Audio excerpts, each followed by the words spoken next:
ప్రార్థన చేసుకుని ఈ శాంతకాలలో కుటుంబ వ్రతం మనం ప్రారంభించుకున్నాం. ఈ శాంతకాల సమయంలో మోషేవ ప్రార్థనించి మనం ఈ సమయాన్ని ప్రారంభించుకున్నాం. మోషేవ ప్రార్థన. మహాగరుడు మహోన్నతుడు మా ప్రియ పాలగొప్ప తండ్రి, మీ ఘనమైన అంతమైన శ్రేష్టమైన నామానికి వేలాది వందలు స్థుతులు సోదరులు తెలియజుకుంటున్నాం తండ్రి. ఇదిగోండి తండ్రి, ఉదయకాల సమయం నుండి సాయంత్రకాల సమయం వరకు మీదైనా రెక్కల కింద మమ్మల్ని కాస్త కాబడింది. మీకు వేలాది వందలు స్థుతులు సోదరులు తెలియజుకుంటున్నాం తండ్రి. ఇదిగోండి తండ్రి, సాయంత్రకాల సమయంలో తండ్రి సమయంలో 2 గ్రంథం తండ్రి 15వ అధ్యాయం తండ్రి మేము చదువుతుండగా నేర్చుకుని పోతుండగా తెలుసుకుని పోతుండగా మాకు చక్కటి తెలియని జ్ఞానం ప్రశ్నించండి. అధ్యయనం తండ్రి మేము ఎవరి గురించి తండ్రి నేర్చుకుంటున్నాం తండ్రి. వారి గురించి తండ్రి మేము మా హృదయాన్ని పరగమైన రాసులు చక్కటి భాగ్యాన్ని తెచ్చాము తండ్రి. ఇదిగోండి తండ్రి, ఈ సాయంత్రకాల సమయంలో తండ్రి మా స్థానిక సంగతి జ్ఞాపకం చేసుకుంటున్నాం తండ్రి. ఓదురు వయసులో స్థానిక సంగతి సాయంత్రం ఖర్చు కాబట్టి తండ్రి వాక్యాన్ని పోసిన బేర్రాదు కానీ దీని సాయంత్రం ఖర్చు కాదు కుటుంబాన్ని కూడా దీని సాయంత్రం ఖర్చు కాబట్టి ఈరోజు వయసునాలు బైబిల్ తరగతి జరుగుతున్న కార్యక్రమం కూడా మీకు మహిమగా మా అందరి జీవనకరంగా ఆశీర్వాదకరంగా మీరు జరిగించమని నడిపించమని కోరుకుంటూ ఈ ప్రార్థన మాపురం కొమ్మంటారు మా ప్రభువు యేసుక్రీస్తు నామములో ఈ ప్రార్థన మీకు సమర్పించి అడిగాడు మా ప్రియ పాలకొప్ప తండ్రి. ఆమేన్. ఒకసారి ప్రార్థన చేసుకున్నాం. వారిలోకి మా కన్నతని నడుచుకొని మీరు చేసుకున్నదండి. ఈ శాంతకాల సమయం వీటి కాదండి. సన్ని భాగ్యం మీ సన్ని కాంతలు మా ప్రకారం మీరు చేసుకున్నదండి. శాంతకాల సమయం కాదండి. సమయాలు రాసిన 2వ గ్రంథం తండ్రి 15వ అధ్యాయం మేము చదువుతాను కానీ నేర్చుకుని పోచాను కదండి. తెలుసుకుని పోచాను కదండి. విని విడిచే కాదండి మారుతో రాసుకుని చేయండి. ఈ రోజు బేటాల కానీ వర్గం తెచ్చేయండి. మాకు ప్రేమించిన స్థానిక సంఘం జ్ఞాపకం చేసుకున్న ఓదరు వైఎస్ఆర్ తీసుకురామని వైఎస్ఆర్ కిసాన్ కాపాడుతుంది. వాక్యాన్ని పోస్తున్న బేలరాజు కానీ దీవించండి. కుటుంబాన్ని కూడా దీవించారు. సంఘ పెద్దలు దీవించారు. సంఘ నాయకులందరినీ దీవించండి. నూతనంగా తరచుగా మీ సేకరణ తీర్చండి. ఈ రాత్రికాల సమయంలో వైఎస్ఆర్ నగర్లో జరగబోతుందండి. బైబిల్ తరగతి జ్ఞాపకం చేసుకున్నదండి. ఆ ప్రయాణాలను తిన్న తరగతి అన్నిటిలో నామయ మధుగుడిలా చేయించండి. ఈ ప్రార్థనతో పొరపాటు నుండి క్షమించమని వేడుకుంటూ ఈ ప్రార్థన యేసుక్రీస్తునామములో అడుగుతున్న పడుతుంది. ఆమేన్. ఈ సమయాన్ని దేవునికి అప్పగిద్దాం. రైట్, మంచిది నాన్న. మరి ఇంతవరకు చక్కనటువంటి రీతిలో మరి ఈ యొక్క కుటుంబ ప్రార్థనను నడిపించినటువంటి కుమార్తె విజయశాలినికి నా ప్రత్యేకమైనటువంటి వందనాలు తెలియజేసుకొనుచు, అలాగే మరి యొక్క ప్రార్థనలో ఏకీభవించినటువంటి ప్రార్థన చేసి మరి దేవత దేవుని మహిమపరిచి స్తుతించిన మీ ఇద్దరిని దేవుడు తన కృపలో దయలో మిమ్మల్ని జ్ఞాపకం చేసుకును గాక. ఆమేన్. సో రైట్, మంచిది ప్రియులారా. మరి సాయంత్రకాల సమయంలో సమూయేలు గ్రంథము 15వ అధ్యాయం నుంచి మరి మనము సందేశాన్ని, ఈరోజు వర్తమానాన్ని, పాఠ్యాంశాన్ని మన అందరం వినబోతున్నాం, నేర్చుకునబోతున్నాం.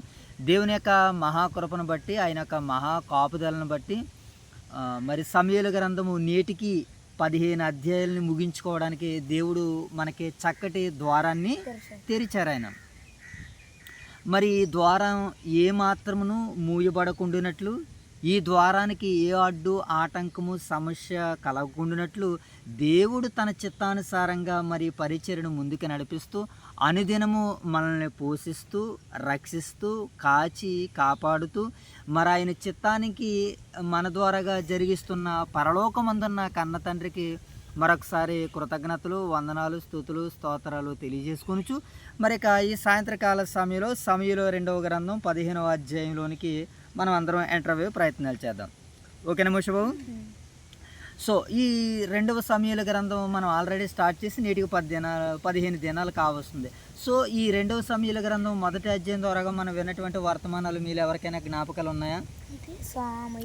ఈ సమూయేలు 2వ గ్రంథం మొదటి అధ్యాయంలో మనం విన్నటువంటి వర్తమానం ఏమిటి? సమూయేలు గారు సౌలు గారి యొక్క కుటుంబము, సౌలు గారి యొక్క కుమారుల నిమిత్తము, సౌలు కుటుంబము నిమిత్తము ఆయన బాధిస్తున్నట్లుగా, దుఃఖిస్తున్నట్లుగా మరి మనం మొదటి అధ్యాయంలో విన్నాం.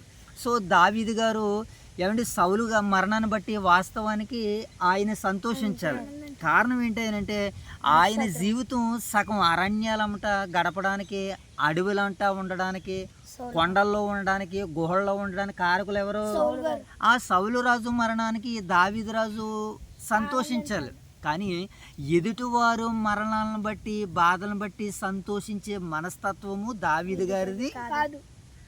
అందుకే ఆయన దేవుని హృదయానుసారుడు సో మొదటి అధ్యాయం ముగించుకున్నాం. ఇక రెండో అధ్యాయంలో ఏమంటే మరి సౌలు గారి కుటుంబాలు నీరసెల్లడము, దావీదు గారి కుటుంబాలు మరి అంతకంతకు బలపడుతున్నట్లుగా మనకు కనబడుతూ ఉంటుంది.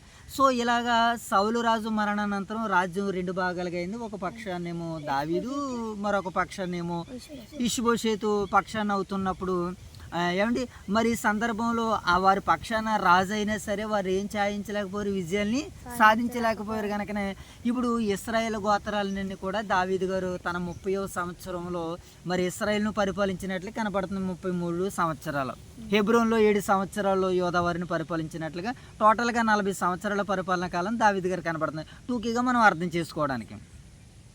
సో దావీదు గారి యొక్క జీవితాన్ని దేవుడు ఎలా స్థిరపరిచాడు, ఎలా గణపరిచాడు, తన పరిపాలనను మనం చూసినప్పుడు ఎక్కడో సమూయేలు మొదటి గ్రంథం 16వ అధ్యాయంలో ప్రారంభమైనటువంటి ఆయన యొక్క అభిషేకము ఇదిగో ఇక్కడ మనకి ఈ సమూయేలు గ్రంథం 2వ అధ్యాయం ద్వారాగా ఇందుకు నెరవేరుతుంది. యోధా ప్రజలందరూ కూడా ఆయనకి పట్టాభిషేకం చేసినట్లు కనబడుతుంది. సో 5వ అధ్యాయం దగ్గరికి వచ్చేసరికి ఏమండి ఎప్పుడైతే సౌలు రాజు మరణించాడో, సౌలు రాజు మరణానంతరం తన కుమారుడు ఇష్బోషెతు మరణించాడు. తదుపరి ఏమండి ఈయన అబ్నేరు కూడా మరణిస్తాడు. వీళ్ళ ముగ్గురు మరణాలను బట్టి మొత్తం దావీదు మొత్తం ఇశ్రాయేలు గోత్రాలన్నీ కూడా దావీదు గారి పరిపాలనలోకి వచ్చేసినాయి. ముందు ఒకే ఒక్క యోధా గోత్రాన్ని పరిపాలించేవాడు, కానీ వీళ్ళ ముగ్గురు మరణానంతరం దావీదు గారు మొత్తం ఇశ్రాయేల్ 12 గోత్రాల మీద రాజుగా మనకి కనబడుతున్నారు.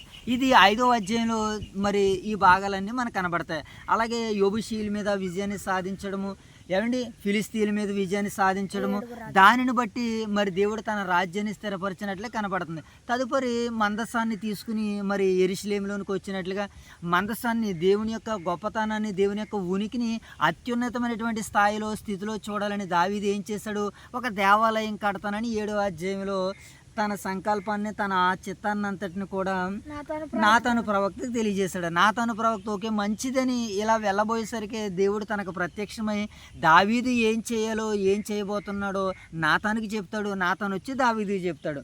సో నువ్వు నీ పితరుల గర్భం దగ్గరికి, నీ పితరుల దగ్గరికి నువ్వు వెళ్ళిపోతావు, నీ గర్భవాసం నుంచి రాబోతున్నటువంటి సంతతిని ఆయన హెచ్చించి అతని ద్వారాగా మందిరాన్ని కడతాడు, నాకు నివాస స్థలాన్ని దావీదు గారికి 7వ అధ్యాయంలో సెలవిస్తాడు. ఇక 8వ అధ్యాయంలో ఏం జరిగింది మోషే బాబు?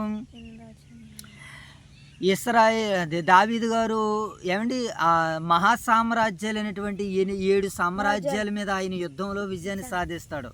అలాగే అక్కడ తన రాజ్యాన్ని అంతటిని కూడా బలపరుచుకుంటాడు. ఆ రాజ్యంలో ఏమండి సైన్యాధిపతులు, ఆ రాజ్యంలో యాజకులు, ఆ రాజ్యంలో ఏమండి దస్తావేజుల మీద ఉన్నటువంటి లేఖికులు, ఏమండి ఆ రచయితలు, ఏమండి మరి వీళ్ళందరూ రాజ్యాన్ని పరిపాలించేటువంటి పరిపాలకులందరినీ, సభాముఖ్యులందరినీ దావీదు మరి నిలబెడుతున్నట్లుగా మనం 8వ అధ్యాయంలో చూడగలం. ఇక దావీదు రాజరికాన్ని దేవుడు బహు అభివృద్ధి చెందినటువంటి తర్వాత 9వ అధ్యాయంలో మెఫీబోషెత్ అనేటువంటి ఆయనకి ఏమండి యోనాతాను కుమారుడికి మరి బల్ల దగ్గర రాజు భోజనాన్ని ఆయన సిద్ధం చేసినట్లు కనబడుతుంది. ఆయన బలహీనుడుగా, అంగహీనుడుగా, ఏమండి మరి అంగవైకల్యం కలిగిన వాడిగా మనకు కనబడతాడు. క్షమించండి, ఏమండి అంగవైకల్యం, అంగహీనుడు కాకుండా అంగవైకల్యం అంటే కాళ్ళు లేని వాడిగా ఆయన కనబడతాడు. అతనికి రాజు భోజనాన్ని సిద్ధం చేస్తాడు. అలాగే సౌలు యొక్క భూముల్ని తిరిగి ఆయనకు అప్పగిస్తాడు, షేబా అనేటువంటి ఒక ఆయనకి. ఇది మనం చూస్తున్నాం. 8వ అధ్యాయంలో మనం చూస్తున్నాం 9వ అధ్యాయంలో. ఇక 10వ అధ్యాయంలో నాహోష్ రాజు చనిపోతాడు. అమ్నోను రాజు తన కుమారుడు హానూని దగ్గరికి పలకరించడానికి దావీదు దూతలను పంపిస్తే వారు అపార్థం చేసుకుని ఏం చేస్తారంటే, దావీదు పంపించినటువంటి దూతలు మన రాజ్యాన్ని, మనల్ని దోసుకోవడానికి వచ్చారే తప్ప మనల్ని సత్కరించడానికి కాదు, మనల్ని ఆదరించడానికి కాదు, ప్రేమించడానికి కాదని ఆ దేశంలో ఉన్నటువంటి గనులు ఒక అపోహని బయట పెడతారు. దాన్ని నమ్ముతాడు రాజు. కనుక ఇప్పుడు విరివిరికి ఏమొచ్చింది? యుద్ధం వచ్చింది, గొడవ వస్తుంది. ఈ సందర్భంలో మనం 8వ అధ్యాయంలో 10వ అధ్యాయంలో చూస్తాం. ఇక 11వ అధ్యాయంలో దావీదు వీళ్ళందరూ కలిసి యుద్ధానికి వెళ్తున్నప్పుడు వసంతకాలంలో ఇంటి దగ్గరే ఉంటాడు. ఏమంటే ఉరి అనేటువంటి ఒక ఆయన భార్యని స్నానం చేస్తుండగా చూసి ఆ స్త్రీపై ఇష్టపడే దూతలను పంపించి ఆమెతో తన యొక్క ఇష్టాన్ని అంతటిని పంచుకుంటాడు. పంచుకున్నటువంటి తర్వాత ఆమె గర్భవతి అయిందని కబురు పెట్టినప్పుడు ఆ పాపాన్ని అంతటిని తొలగించుకోవడానికి యుద్ధంలో ఉన్నటువంటి ఉరియాని రప్పించి ఉరియా మీద ఆ నేరాన్ని మోపాలనుకుని ఒరియా దానికి ఒప్పుకోబోయేసరికి అతని మీద మరణాన్ని కూడా అటాక్ చేస్తాడు, అతన్ని హత్య చేయించాలనుకుంటాడు. ఏమంటే ఇంత గొప్పగా విజయాలు, ఘన విజయాలు, కుటుంబాన్ని, సంఘాన్ని, రాజ్యాన్ని స్థిరపరిచినటువంటి దావీదు ఒక స్త్రీ విషయంలో ఏమైపోయాడు, బలహీనుడైపోయినట్లే కనబడుతుంది. సో దావీదుని మరి దేవుడు నాతాను ప్రవక్త రావడము, ఒక ఆయనకి ఎన్నో గొర్రెలు ఉన్నాయి, ధనవంతుడికి, పేదవాడికి ఒకే ఒక గొర్రె ఉంది. ఆ గొర్రెని తీసుకుని ధనవంతుడు ఒక ఆయనకి ఆతిథ్యం ఇచ్చాడు. ఇది ఎంతవరకు వాస్తవం అంటే నిశ్చయంగా అలాంటి వాడు మరణానికి శిక్షకు పాత్రుడు అని, కానీ అతను ఎవడో కాదు నువ్వే అనగానే దావీదు తిరిగి పశ్చాత్తాపడ్డాడు. ఏమండి మరి ఆ బెత్షెబాకు పుట్టినటువంటి కుమారుడు చనిపోతాం, ఆ కుమారుడి నిమిత్తం ఉపవాసం ఉండడము, ప్రార్థన చేయడం, ఆ కుమారుడు చనిపోయినటువంటి తర్వాత లేచి వస్త్రాన్ని ధరించుకుని తైలాన్ని పూసుకుని దేవుని మందిరంలోనికి వెళ్ళి ఏమంటే మరి పశ్చాత్తాపడినట్లే కనబడుతుంది. దేవుడు ఆ పశ్చాత్తాపతో హృదయాన్ని చూశాడు, అతన్ని క్షమించినట్లే కనబడుతుంది. తదుపరి అమ్నోను మీద మరలా యుద్ధానికి వెళ్తాడు, దాంట్లో విజయాన్ని ఆయన సాధించుకుంటూ వస్తాడు. ఇది 12వ అధ్యాయంలో మనం విన్నటువంటి వర్తమానం. ఇక 13వ అధ్యాయంలో మనం విన్నటువంటి వర్తమానం ఏంటి, దావీదు గారి కుటుంబాలను మనం చూసాం. ఓకేనా మోషే బాబు?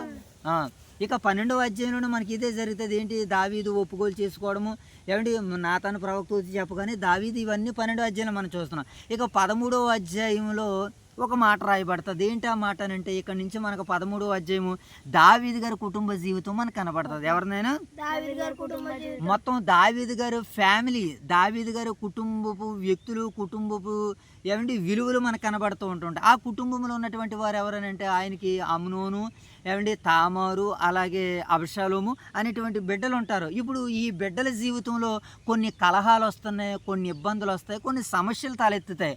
అది మనం చూసాం 13వ అధ్యాయంలో. ఏమండి అమ్నోను అనేటువంటి దావీదు గారి కుమారుడు ఏమండి తన సోదరుడైనటువంటి అబ్షాలోము సహోదరిని అతను ఏం చేస్తాడో మరి పాడు చేస్తున్నట్లుగా మనకు కనపడుతుంది.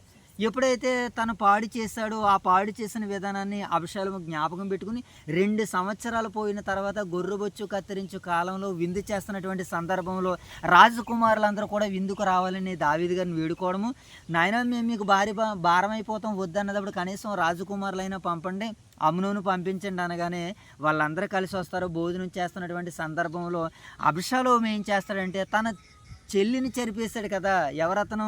అమ్నోను. ఎవరిని చెరిపాడు? ఏమండి తామారుని చెరిపాడు. అందుకనే తామారుని చెరిపాడు కనుక అబ్షాలో కోపం వచ్చి ఏం చేస్తాడు, తన సోదరుని ఏం చేయాలనుకుంటాడో, చంపేయాలనుకుంటాడు.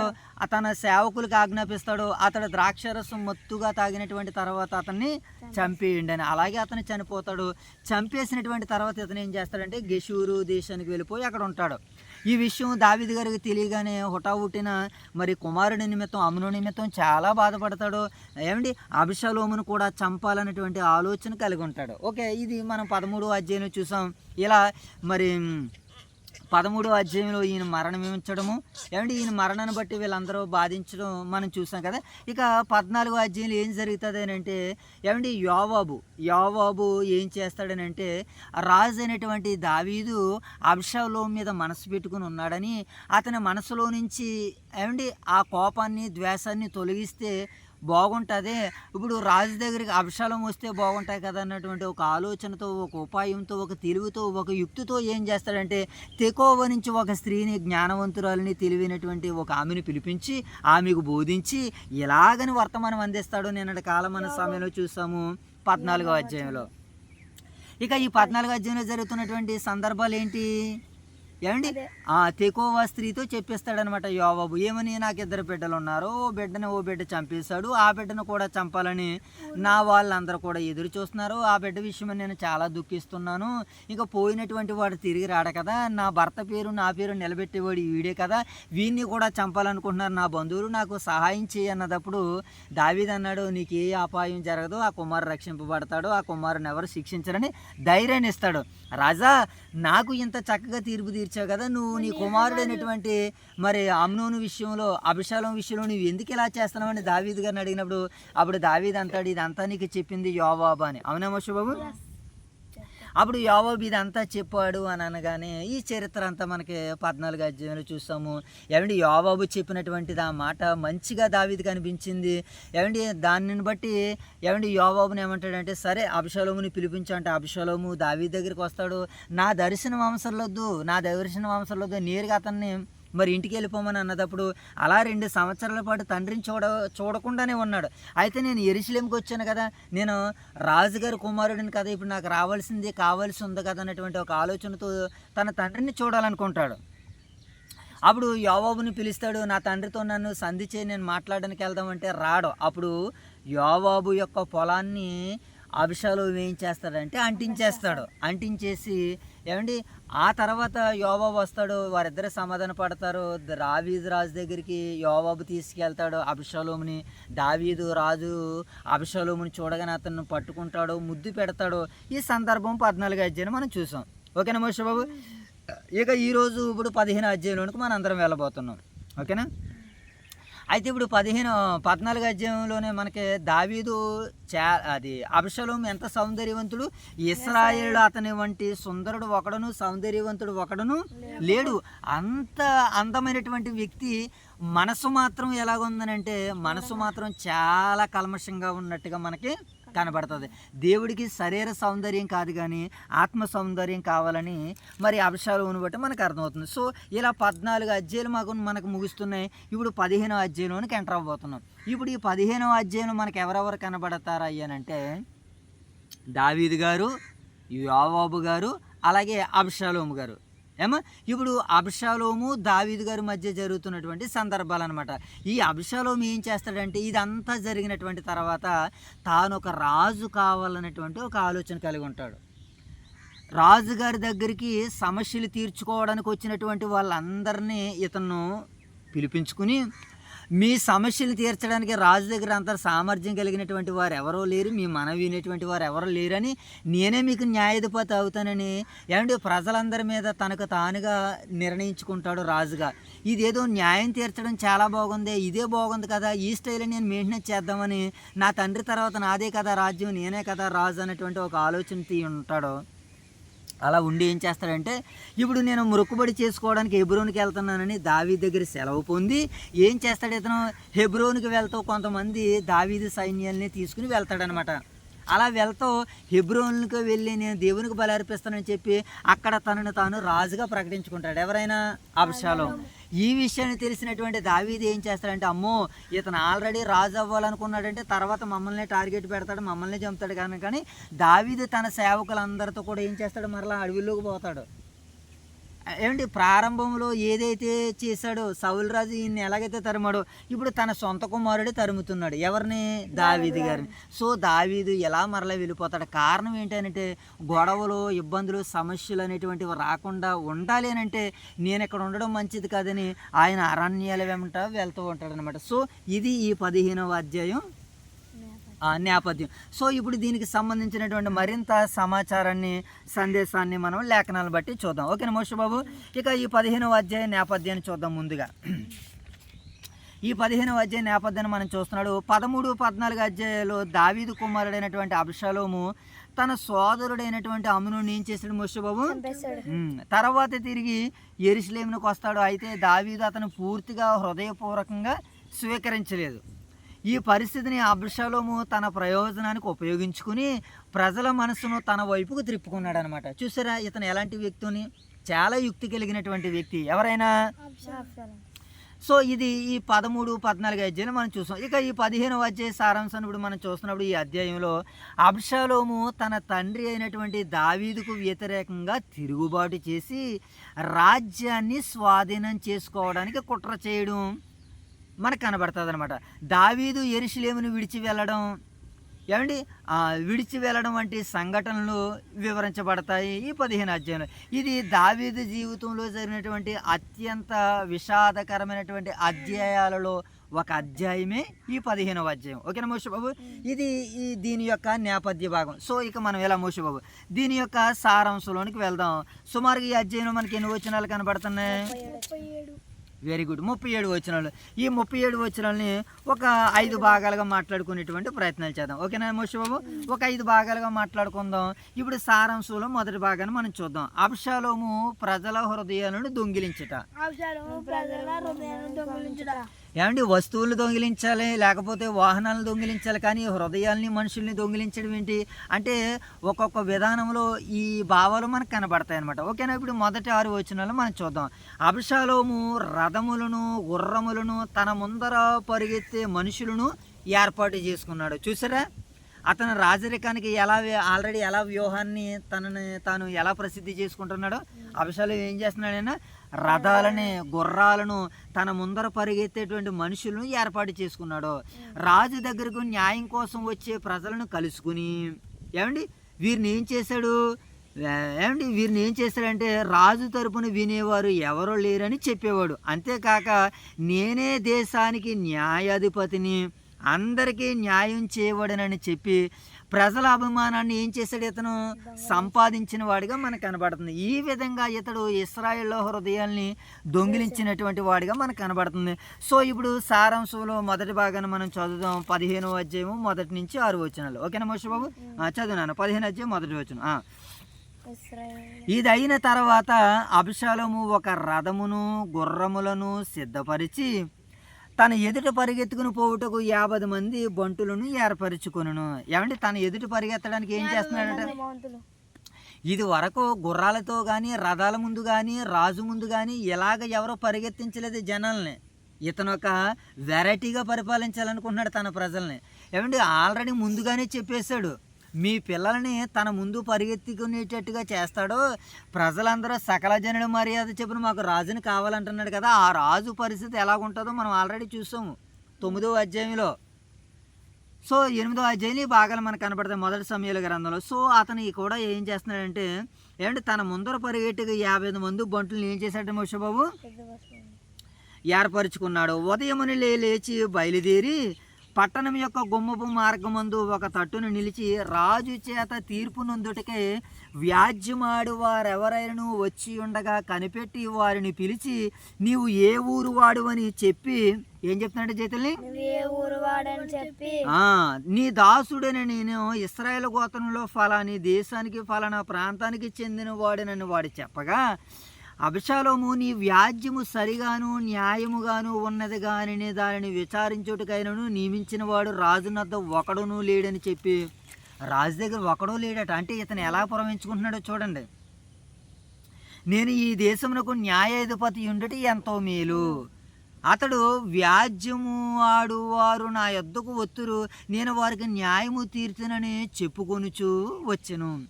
మరియు తనకు నమస్కారం చేయుటగా ఎవడైనను తన దాపునకు వచ్చినప్పుడు అతడు తన చేయి చాపి అతను పట్టుకుని ముద్దు పెట్టుకొని వచ్చును. ఇక ప్రజలందరినీ ఏం చేస్తున్నారు? నమస్కారం పెడుతున్నటువంటి వారికి ప్రతి నమస్కారం చేయూతను ఇచ్చుకుని వారి మీద ముద్దు పెడుతున్నాడు. ఇలా ప్రజల మనని అందరినీ పొందుకుంటున్నాడు. ఎవరైనా? అబ్షాలోము గారు. ఓకే, ఇప్పుడు 5వ వచనం చదువుదాం. మరియు తనకు నమస్కారం చేయుటగా ఎవడైనా తన దాపునకు వచ్చినప్పుడు అతడు తన చేయి చాపి అతను పట్టుకుని ముద్దు పెట్టుకొని వచ్చెను. తీర్పు నొందుటికే రాజునొద్దకు వచ్చిన ఇశ్రాయేల్ అందరికీ అబ్షాలోము ఈ ప్రకారం చేసి ఇశ్రాయేల్ అందరినీ తన తట్టు ఏం చేస్తున్నాడు మోషే బాబు? తిప్పుకుంటున్నాడు.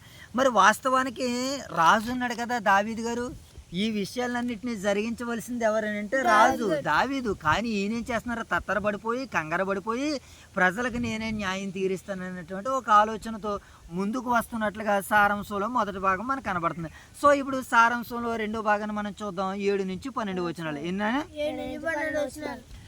ఇప్పుడు 4 సంవత్సరాలు అయిన తర్వాత ఏంటి మోషే బాబు? అబ్షాలోము హెబ్రోనుకి వెళ్ళి తనకు మొక్కుబడిని తీర్చుకోవాలని దావీదు అనుమతి తీసుకుంటాడు. అక్కడికి వెళ్ళి రహస్యంగా దూతలను పంపి అబ్షాలోము హెబ్రోనులో రాజు అయ్యాడని ప్రకటన చేస్తాడు. దావీదు సలహాదారుడు అహీతోపేలు కూడా అబ్షాలోము పక్షంగా చేరాడని, దీనివల్ల కుట్ర మరింత బలమవుతుందని ఈ భాగంలో ఈ సందర్భంలో మనకు కనబడుతుంది. ఓకేనా మోషే బాబు? దీనికి సంబంధించినటువంటి రెఫరెన్స్ని మనం చూద్దాం. ఇప్పుడు 8వ వచనం నుంచి 7వ వచనం నుంచి 12వ వచనం వరకు 7వ వచనం నుంచి 12వ వచనం వరకు మనం చదువుకుందాం. చదువునాను. 7వ వచనం నుంచి మరికొన్ని భాగాలు మనం చూసినాడు. చాలా చక్కనటువంటి విషయాలు మనకి ఇక్కడ అర్థమవుతాయి. ఆ భాగాలు మనం చదువుదాం ఒకసారి. 4 సంవత్సరములు జరిగిన మీదట అబషాలోము రాజునద్దకు వచ్చి, నీ దాసుడైన నేను సిరియా దేశమునందలి గెషూరునందుండగా యెహోవా నన్ను యెరూషలేమునకు తిరిగి రప్పించిన ఎడల నేనను ఆయనను సేవించదనని మొక్కుకుంటేనే గనక నేను హెబ్రోనుకు పోయి యెహోవాకు నేను మొక్కుబడి చేసుకున్న మొక్కుబడి తీర్చుకొనుటకు నాకు సెలవిమ్మని మనవి చేయగా, రాజు సుఖముగా పొమ్మని సెలవిచ్చిన గనక అతడు లేచి హెబ్రోనుకు పోయెను. నేను హెబ్రోనుకి వెళ్తాను అని దావీదు గారితో అబషాలోము వచ్చి చెప్పాడు. సరే వెళ్ళు నాయనని దావీదు సమాధానంతో ఆయన పంపినట్లుగా మనకి కనబడుతుంది. ఇప్పుడు 9వ వచనం చదువుదాం. రాజు సుఖముగా పొమ్మని సెలవిచ్చిన కనుక అతడు లేచి హెబ్రోనుకు వెళ్ళిపోయాను. అబషాలోము మీరు బాకానాదం వినినప్పుడు అబషాలోము హెబ్రోనులో ఏలుచున్నాడని కేకలు వేయడని చెప్పుటకే ఇశ్రాయేలు గోత్రములన్నిటి యొద్దకు వేగుల వారిని పంపెను. ఏమండి, విందునకు పిలువబడి ఉండి 200 మంది ఏమండి యెషూరు దేశములో నుండి అబషాలోముతో కూడా బయలుదేరి ఉండిరి. వీరు ఏమియో తెలియక యథార్థమైన మనసుతో వెళ్ళి ఉండిరి. మరియు బలి అర్పించవలనని ఉండి అబషాలోము గిలోహీడైన అహీతోపేలు అను దావీదు యొక్క మంత్రిని గీలో అను అతని ఊరి నుండి పిలిపించి ఉండెను. అబషాలోము దగ్గరకు వచ్చిన జనము మరీ ఎక్కువ గుడి చేత కుట్ర ఏమవుతుంది మోషబాబుడు ఇంకా పెద్దదవుతున్నట్లుగా ఈ భాగాల్లో మనకి కనబడుతుంది. సో ఇది ఈ అధ్యాయంలో సారాంశంలో ఇది 2వ భాగంగా మనకు కనబడుతుంది. ఈ 2వ భాగంలో ఇతను ఏం చేస్తున్నాడో హెబ్రోన్లో తనకు తాను రాజు అయినట్లుగా ప్రకటన చేస్తున్నాడు. చూడండి, ప్రజల ముందేమో నీతి న్యాయాలు తీర్చాడు మొదటి భాగంలో. ఇప్పుడు 2వ భాగంలో ఏం చేస్తున్నాడు? రాజుని నిరూపించుకున్నాడు. చూసారా ఇతను ఎత్తుగడలు ఎలా వేస్తున్నాడో, ఎంత వంకరగా వెళ్తున్నాడో. ఎవరైనా అబషాలోము గారు. ఓకేనా, మనం వింటుంది ఎవరి గురించి అంటే అబషాలోము గారి గురించి. Very good. ఇప్పుడు మనం సారాంశంలో 2వ భాగాన్ని ముగించుకున్నాం కదా జైతల్లి. ఇప్పుడు 3వ భాగాన్ని మనం చూద్దాం. 3వ భాగంలో మనకి ఎవరు కనబడుతున్నారంటే దావీదు యెరూషలేమును విడిచిపోవుట. Very good. ఇది మనకి 13 నుంచి 23 వచనాల్లో ఈ భాగాలు మనకు కనబడతాయి. ఓకేనా. అబషాలోము తిరుగుబాటు గురించి తెలిసినటువంటి దావీదు రక్తపాతం జరగకుండా యెరూషలేమును విడిచి వెళ్ళాలని నిర్ణయించుకున్నాడు. ఎక్కడికి వెళ్ళడానికి? ఇప్పుడు తన కుటుంబ సభ్యులు, సేవకులు, విశ్వాసపాత్రులైన అనుచరులతో కలిసి నగరాన్ని విడిచి బయలుదేరాడు. ఎందుకు? కొడుక్కి భయపడి, గొడవలకు భయపడి, తగాదాలకు భయపడి బయటికి వెళ్ళిపోతున్నాడు. ఓకేనా. ఆయన మరి బయటికి వెళ్ళిపోయినట్లుగా మనకు కనబడుతుంది. అక్కడికి వెళ్ళి రహస్యంగా దూతలను పంపి ఏం చేస్తున్నాడు మోషబాబు?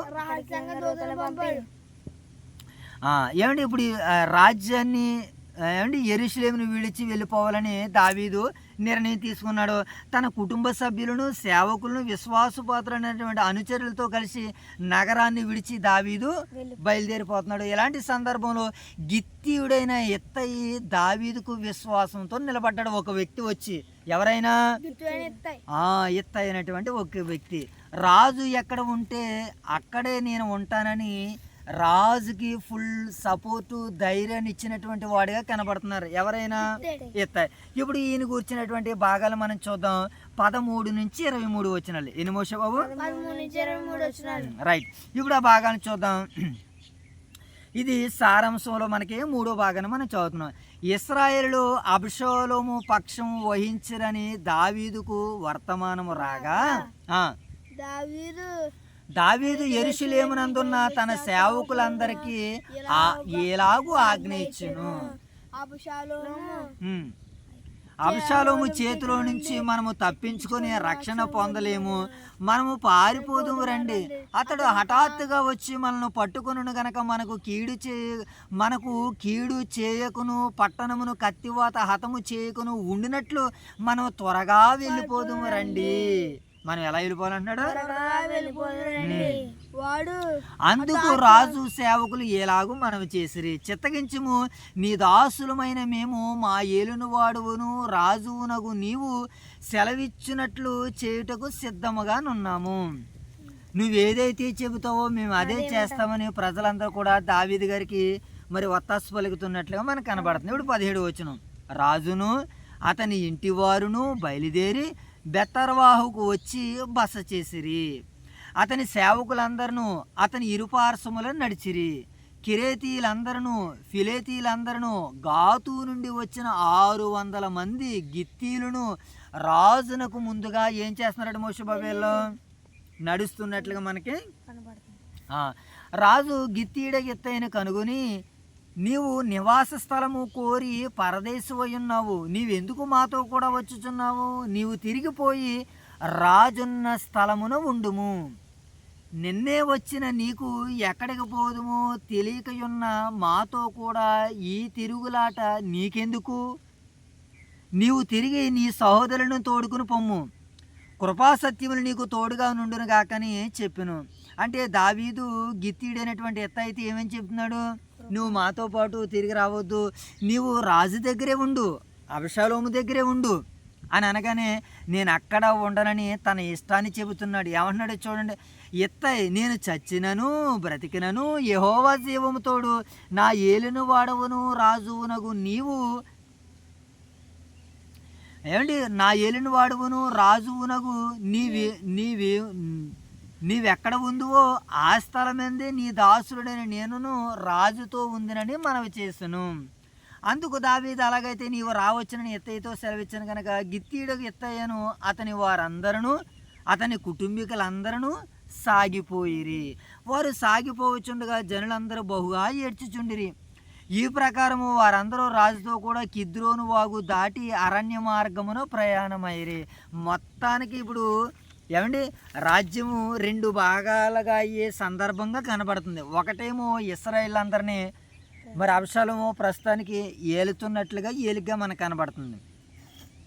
ఇక రెండో భాగంలో దావీదు రాజు అని తెలిసి దావీదు గారిని అనుసరించి దావీదును వెంబడిస్తున్నటువంటి కొన్ని కుటుంబాలు అండ్ కొంతమంది ఒక 600 మంది వ్యక్తులు, కొంతమంది తన భార్యలు, కొంతమంది తన పిల్లలు, ఇలా దావీదు గారు ఒక వర్గముగా ఏమండి మరొక వర్గం అబషాలోము వర్గంగా 2 వర్గాలుగా మరి ఈ భాగంలో మనం రాజ్యాన్ని 2 వర్గాలుగా 2 భాగాలుగా మనం చూస్తున్నాం. ఓకేనా?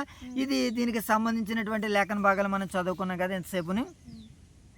ఇప్పుడు 4వ భాగాన్ని మనం చూద్దాం దీంట్లో సారాంశంలో. ఓకేనా? ఇప్పుడు సారాంశంలో 4వ భాగాన్ని మనం చూస్తున్నప్పుడు దేవుని సన్నిధిని ఏమండి గౌరవించినటువంటి దావీదు గారు ఏం చేస్తున్నారు? మోషే బాబు దేవుని సన్నిధిని మరి దావీదు గౌరవిస్తున్నటువంటి సందర్భాలు మనకి ఇక్కడ కనబడుతున్నాయి. 24 నుంచి 29 వచ్చినాడు. ఎన్ని మోషే బాబు? యాజకులు దేవుని నిబంధన మందసమును ఏమంటే తీసుకుని రాగా దావీదు దానిని తిరిగి యెరూషలేమునకు పంపించాడు. దావీదు ఇలా చెప్పాడు, యెహోవా దృష్టికి నేను కృపనొందిన ఎడల ఆయన నన్ను తిరిగి తీసుకుని వచ్చును. ఇది దేవుని చిత్తానికి అతడు పూర్తిగా లోబడినట్లు మనకు కనబడుతుంది. ఏమంటున్నాడు మోషే బాబు? ఆయన నన్ను తిరిగి మరలా తీసుకుని వస్తాడనేటువంటి నమ్మకంతో మరి విశ్వాసంతో దావీదు ఈ భాగాల్లో ఉన్నట్లుగా మనకి కనబడుతుంది. సో దీనికి సంబంధించినటువంటి రెఫరెన్స్ మనం చదువుదాం 24 నుంచి 29 వచనాలు. ఓకేనా మోషే బాబు? 24 నుంచి 29 వచనాలు మనం చదువుకుందాం.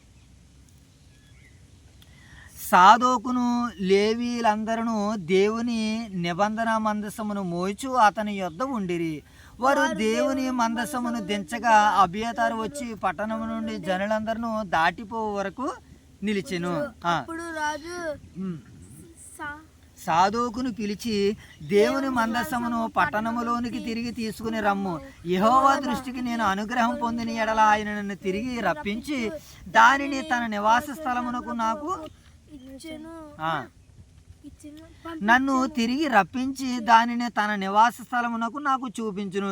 నీ యందు నాకు ఇష్టం లేదని ఆయన సెలవిచ్చిన ఎడల ఆయన చిత్తము నీ దృష్టికి అనుకూలమైనట్టు నా ఎడల జరిగించమని నేను చెప్పేదనని పలికి యాజకుడైన సాదోకుతో ఇట్లా నేను సాధువుకు నీవు దీర్ఘదర్శివి కావా? శుభముంది నీవును నీ కుమారుడు అహిమయస్సు అబ్యతారునకు పుట్టిన యోనాతానును మీ ఇద్దరు కుమారులను పట్టణమునకు పోవలను. ఆలకించుము, నీ యొద్ద నుండి నాకు రూఢి అయిన వర్తమానం వచ్చే వరకు నేను అరణ్యమందలి రేవుల దగ్గర నిలిచి ఉందును. కాబట్టి సాధోకును అబ్యతారును దేవుని మందస్సమును యెరూషలేమునకు తిరిగి తీసుకుని పోయి అక్కడ వీళ్ళు వెళ్ళిపోతూ ఏం తీసుకుని వెళ్తున్నారు? మందసాన్ని కూడా తీసుకుని వెళ్తున్నారు. అయితే మందసాన్ని తీసుకుని వచ్చే సందర్భంలో దావీదు గారు ఏమన్నారంటే మరలా తిరిగి దాన్ని తీసుకుని వెళ్ళిపోండి, ఇక్కడ మన దగ్గర ఉండే అవకాశం లేదని మరి దావీదు గారు చెప్పడము. మరి ఆ మాటను బట్టి వీళ్ళందరూ స్వీకరించినట్లుగా సారాంశంలో 4వ భాగాన్ని మనం చూసాం. ఇక సారాంశంలో చివరి భాగాన్ని మనం చూద్దాం. ఎన్నో భాగం అనేది 5వ భాగాన్ని. ఓకేనా? ఇప్పుడు 5వ భాగంలో 30 నుంచి 37 వచనాలు. ఎన్నో వచ్చి నుంచి నాయన దావీదు ప్రార్థన ఇక్కడ మనకు కనబడుతుంది. ఏడు మోషే బాబు మరలా హుషే అనేటువంటి మరొక ఆయన, గిత్తూడైన హిత్త అయినటువంటి ఒక ఆయన చూసాము. ఇప్పుడు హుషే అయినటువంటి మరొక ఆయన మనకు కనబడుతున్నాడు. ఆయన గురించి మనం చదువుదాం. 30 నుంచి 37 వచనాలు చదువునాను. అయితే దావీదు ఒలివ చెట్టు కొండ ఎక్కుచు ఏడ్చుచు తల కప్పుకొని పాదరక్షకులు లేకుండా కాలినడకని ఏడ్చుచు కొండ ఎక్కిరి. ఏమండి, ఇతనికి కాళ్ళకు జోడు కూడా లేదట. ఎవరికే? దావీదు గారు. రాజు ఏంటి అంటే ఆయన ఎంత తీవ్రంగా బాధను అనుభవిస్తున్నాడో చూడండి. జోళ్ళు లేవట ఆయనకి. ఏమండి, అయితే దావీదు ఒలివల కొండ ఎక్కుచు ఏడ్చుచు తల కప్పుకుని పాదరక్షలు లేకుండా కాలినడకను వెళ్ళును. అతని యొద్దనున్న జనులందరూ తలలు కప్పుకుని ఏడ్చుచు కొండ ఎక్కిరి. అంతలో ఒకడు అబ్షాలోము చేసిన కుట్రలో అహీతోపేలు చేరి ఉన్నాడని దావీదునకు తెలియజేయగా దావీదు యెహోవా అహీతోపేలు యొక్క ఆలోచన చెడగొట్టమని ప్రార్థన చేసును. దేవుని ఆరాధించు స్థలం ఒకటి ఆ కొండ మీద ఉండిను. వారచ్చటికి రాగా అర్కీడైన హుషై పై వస్త్రములు చింపుకొని తల మీద ధూళి పోసుకుని వచ్చి రాజును దర్శించెను. ఓకేనా? రాజు నీవు నాతో నడిచిన ఎడల రాజు నీవు నాతో కూడా వచ్చిన ఎడల నాకు భారముగా ఉందువు. నీవు పట్టణమునకు తిరిగిపోయి ఏమండి రాజా ఇంతవరకు నీ తండ్రికి నేను చేసినట్లును ఇకను నీకు చేసేదని అబ్షాలోముతో చెప్పిన ఎడల నీవు నా పక్షవాడివై ఉండి అహీతోపేలు యొక్క ఆలోచన చెడగొట్టగలవు. అక్కడ యాజకులైన సాధోకును అబ్యతారును నీకు సహాయాలుగా ఉందురు. కాబట్టి రాజనగరి యందు ఏదైనా జరుగుటి నీకు కనబడిన ఎడల యాజకుడైన సాధోకుతోనూ అబియాతోనూ దాన్ని చెప్పవలను. సాధోకు కుమారుడైన అహిమయస్సు అబ్యాతారు కుమారుడైన యోనాతాను అను వారి ఇద్దరు కుమారులు అచ్చట నున్నారు. నీకు కనబడని యందు వారి చేతన యొద్దకు వర్తమానం చేయమని చెప్పి అతనిని పంపివేసును.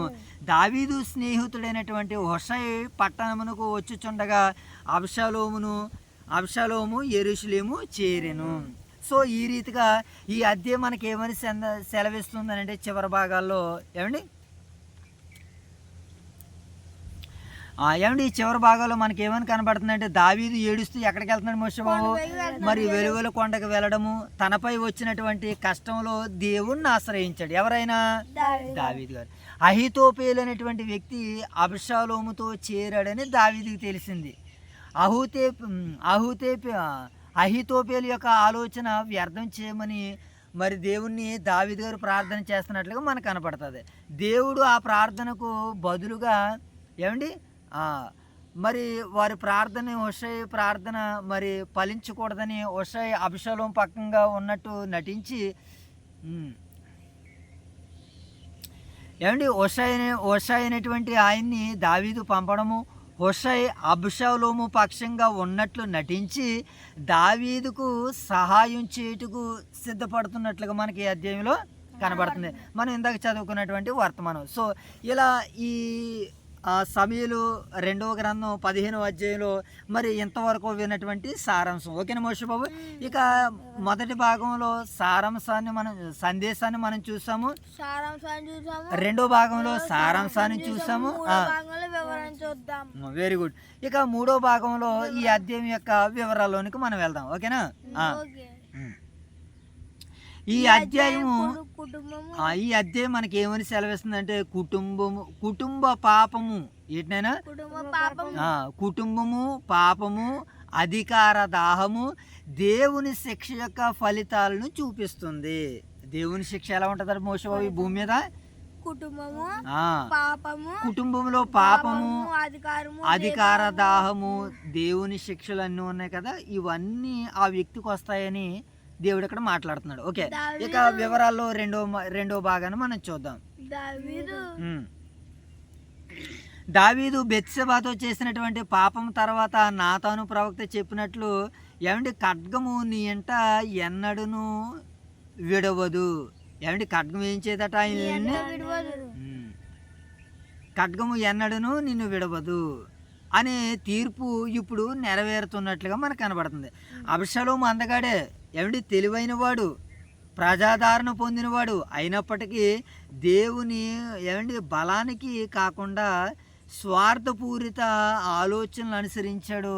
ఎవరతను? Very good. ఓకేనా?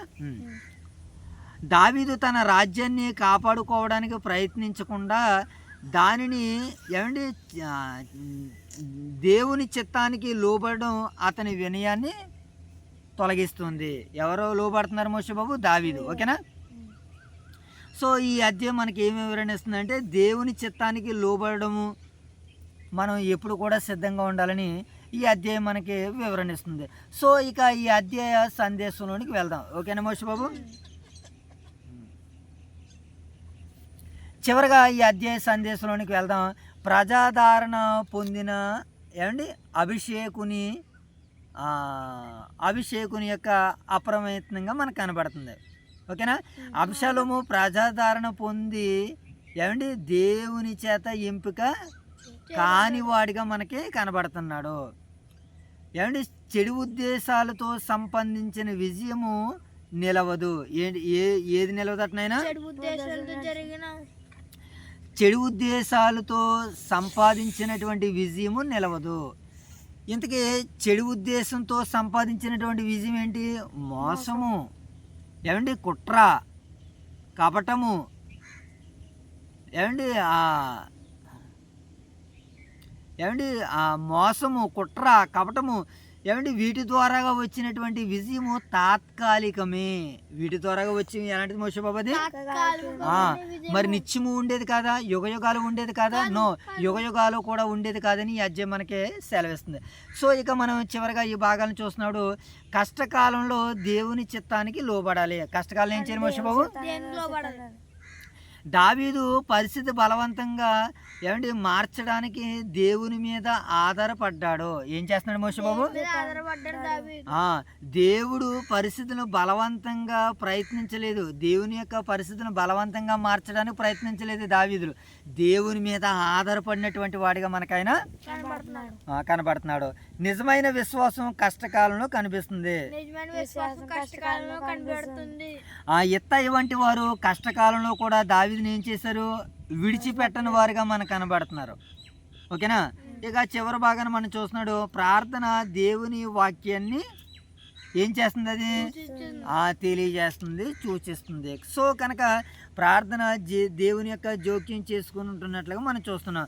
దావీదు చేసిన చిన్న ప్రార్థనకు దేవుడు వెంటనే హుసైను పంపించి మరి ఆయన పక్షాన్ని నిలబెట్టినటువంటి వాడిగా మరి మనకి ఇక్కడ ఈ భాగాల్లో కనబడుతుంది. సో ఇది ఈ అధ్యాయం ద్వారాగా మనం వింటున్నటువంటి సందేశం.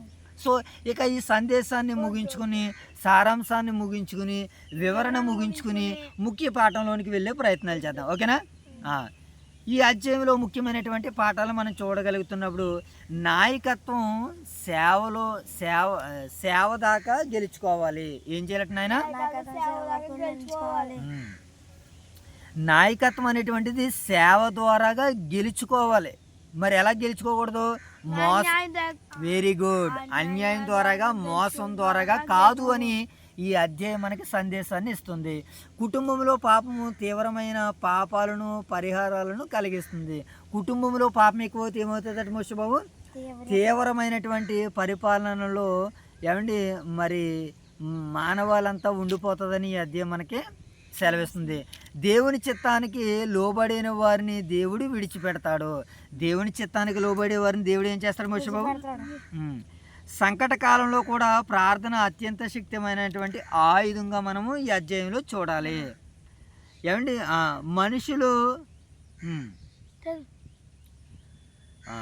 మనుషులు కంటపడకుండా ఏమండి దేవుని యొక్క ప్రణాళిక గొప్పదని ఈ అధ్యాయం మనకి సెలవిస్తుంది అనమాట.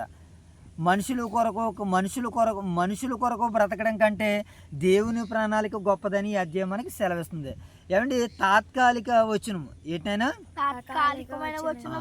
ఒక ప్రాముఖ్యమైనటువంటి వచనాన్ని సందర్భాన్ని మనం చూస్తున్నప్పుడు ఏమండి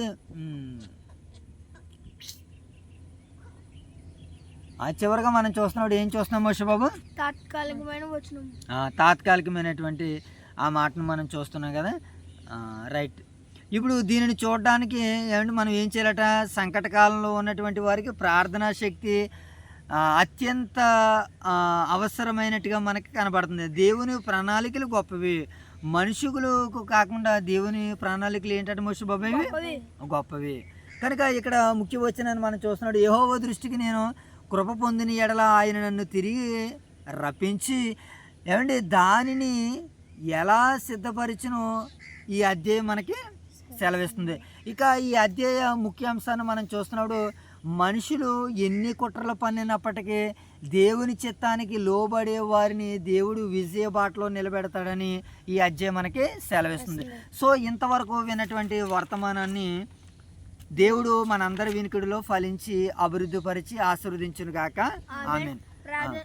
ఇంతవరకు విన్నట్టు వర్తమానాన్ని దేవుడు మన వెనుకలో ఫలింపజేయను గాక. ఆమెను ప్రార్థన చేసుకుని నేడు శాంతకాల తుది ప్రార్థన మనం ముగించుకున్నాం. ప్రార్థన. మహాగరుడు మహోన్నతుడు మా ప్రియాపాల గొప్ప తండ్రి, మీ ఘనమైన అందమైన శ్రేష్టమైన నామానికి వేలాది వందల శుద్ధులు సాధన చెల్లించుకుంటున్నాం తండ్రి. ఇదిగోండి తండ్రి, ఈ సాయంత్రకాల సమయంలో తండ్రి వేగరమ తండ్రి, మీ సన్నిధి భాగ్యాన్ని, మీ సన్నిధి కాంతులు మా మీద ప్రకాశింపజేసినందుకు మీకు వేలాది వందల శుద్ధులు సాధన చెల్లించుకుంటున్నాం తండ్రి. ఇదిగోండి తండ్రి, ఈ శాంతకాల సమయం తండ్రి. ఇదిగోండి తండ్రి, సమయం 2 గ్రంథం తండ్రి 15వ అధ్యాయం తండ్రి మేము ఎంతో చక్కగా తండ్రి నేర్చుకున్నాం తండ్రి. ఇదిగోండి తండ్రి, కుమారుడు తండ్రి తన తండ్రి మీ తండ్రి ఇదిగోండి తండ్రి ఎలాగైతే తండ్రి యుద్ధం చేయడానికి కూడా సిద్ధపడుతున్నాం తండ్రి. ఇదిగోండి తండ్రి, మేము అటువారికి తండ్రి మేము ఉండకుండా తండ్రి మమ్మల్ని తీరి సాయంత్రం కావాలి తండ్రి. ప్రార్థనలు తప్పు పనులు చదువు నెట్టుకుంటూ క్రీస్తు వారి నామని ప్రార్థనకు సమర్పించాడు మా ప్రియ బాలగొప్ప తండ్రి. ఓకేనా? God bless you. అందరికీ వందనాలు. Thank you.